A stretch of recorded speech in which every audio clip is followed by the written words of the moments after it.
Russia ইউক্রেনের ৩ বছরের বেশি সময়ের লাগামহীন যুদ্ধ বন্ধে বিশ্বের অন্যান্য নেতারা যখন ব্যর্থ, তখন এগিয়ে এলেন মার্কিন প্রেসিডেন্ট ডোনাল্ড ট্রাম্প।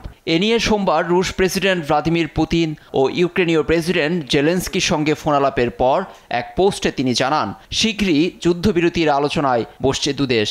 পরে বিষয়টি নিয়ে সাংবাদিকদের মুখোমুখি হন তিনি। পুতিন ও জেলেনস্কির সঙ্গে ফোনালাপ ফলপ্রসূ হয়েছে। আমার মতে যুদ্ধবিরতি ভ্যাটিকান সিটিতে হলে দারুণ কিছু হবে। এই জায়গার বিশেষত্ব আলাদা।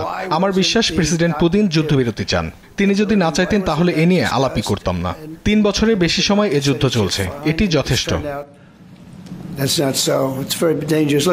হোয়াইট হাউস জানিয়েছে যুদ্ধবিরতির সম্ভাব্য শান্তি আলোচনা যে কোনো সময় শুরু হতে পারে।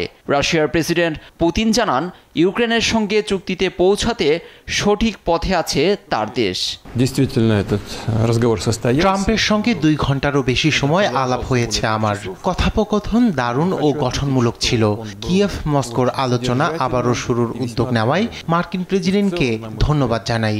ইউক্রেন সংকট নিরসনে যুক্তরাষ্ট্রের মতো আমরাও চাই একটি শান্তিপূর্ণ সমাধান। অদূর ভবিষ্যতে শান্তি আলোচনা কোথায় হবে তা এখনো ঠিক না হলেও ইউক্রেনীয় প্রেসিডেন্ট জেলেনস্কির মতে সবার অংশগ্রহণে এ বৈঠক হতে পারে। আমরা আবারও কয়েকটি দেশকে নিয়ে এই বৈঠক আয়োজন করতে চাই। একটা উচ্চ পর্যায়ের বৈঠক হোক। যুক্তরাষ্ট্র, ইউক্রেন, রাশিয়া, ইউরোপীয় দেশ এবং গ্রেট ব্রিটেন এতে অংশ নিতে পারে। শান্তি আলোচনা হতে পারে তুরস্ক, ভ্যাটিকান বা সুইজারল্যান্ডে। ভ্যাটিকানে মস্কো ও কিয়েভের বৈঠকের আয়োজনের আগ্রহের কথা জানিয়েছেন পোপ চতুর্দশ লিও। বিষয়টি নিয়ে আনুষ্ঠানিক ঘোষণা না এলেও সাধুবাদ জানিয়েছে পশ্চিমা দেশগুলো। লুৎফর কবির, নিউজ ডেস্ক, দেশ টিভি।